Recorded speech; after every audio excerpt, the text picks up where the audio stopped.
65 லட்சம் வாக்காளர் நீக்கியிருக்காங்க. ஏன் நீக்கினீங்கன்னு காரணம் கேட்கிறோம், பதில் சொல்லல.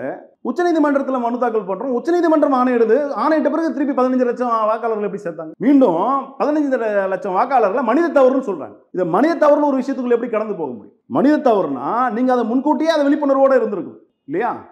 நீங்க தேர்தல் ஆணையம்ங்கிறது எந்த சந்தேகத்துக்கும் அப்பாற்பட்டதா இருக்கும். நீங்க உங்க மேல ஒரு சந்தேகம் இருக்கு. அந்த எந்த சந்தேகத்துக்கும் நீங்க அப்பாற்பட்டு சிறந்து விளங்கணும் அப்படின்றது தான் எங்களோட எண்ணம். நீங்க அடுத்த அரசாங்கம் யாருன்னு நியமிக்கிற இடத்துல இருக்கீங்க. ஒரு சுதந்திரமான தேர்தல் கட்டாயம் நடத்தணுன்ற ஒரு எண்ணத்துல இருக்கீங்க. அப்படி இருக்கிற பட்சத்துல ஆர்டிகல் 324 உங்களுக்கு அந்த உரிமையை கொடுத்துருக்கு. நீங்க சுதந்திரமான தேர்தல் நடத்துறேன்ற பேர்ல பாஜகவோட சார்பா பாஜகவோட கைக்கூலியா இங்க தேர்தல் ஆணையம் செயல்படுதோன்ற ஐயப்பாடு தேர்தல் ஆணையத்தோட வெளிப்பாடுல இருந்து வருது. தேர்தல் ஆணையம் என்ன பீகார்ல செஞ்சுச்சு, என்ன கர்நாடகாவில் செஞ்சது அப்படின்னு வித்தூர் ராணி ஒரு லேடி, அவங்க கர்நாடகாவில் மகாதேவ்புரா அப்படின்ற சட்டமன்ற தொகுதியில் 2 முறை வாக்களிச்சிருக்காங்க. ராகுல் காந்தி அவர்கள் அதை ஒரு ஸ்லைடு போட்டு எக்ஸ்பிளைன் பண்ணியிருக்காரு.